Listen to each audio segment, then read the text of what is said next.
इसके बाद सूरज लापता हो जाता है। जब उसके माता पिता को खबर मिलती है कि उनका बेटा लापता हो गया है, तो वे बहुत परेशान हो जाते हैं।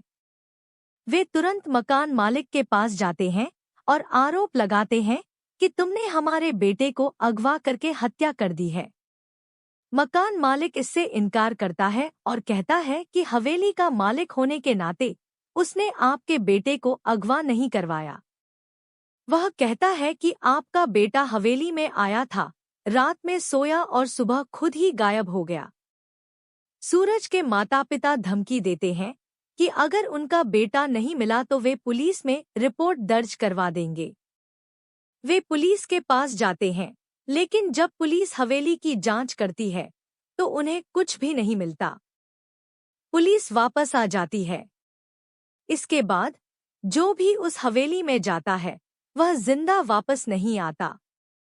सूरज के माता पिता बहुत परेशान होते हैं और सोचते हैं कि उनका बेटा कहाँ चला गया है। वे अपने बेटे की तलाश में जुट जाते हैं, लेकिन उन्हें कोई सुराग नहीं मिलता। एक दिन जब सूरज के माता पिता हवेली के बाहर बैठे थे और उसकी माँ रो रही थी कि अब उनका बेटा कहाँ चला गया, तो वहां से एक बुजुर्ग आदमी गुजरता है।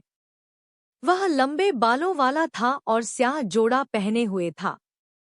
वह कहता है, जो भी इस हवेली में जाएगा वह जिंदा वापस नहीं आएगा। इस हवेली का राज मैं जानता हूँ। सूरज की माँ दौड़ी चली जाती है उसके पास और कहती है, बताओ मेरा बच्चा कहाँ चला गया है। वह तांत्रिक बताता है, तुम्हारा बेटा इस हवेली ने तुम्हारे बेटे को निगल लिया है और वह अब कभी जिंदा वापस नहीं लौटेगा। वह तांत्रिक आगे बताता है, यह हवेली कई साल पहले की बात है। यहाँ एक माँ और बेटी रहते थे जिनको शक्तियों ने गायब कर दिया था। उन्हीं का साया इस हवेली में घूमता है और उन्होंने तुम्हारे बेटे को मारकर गायब कर दिया है।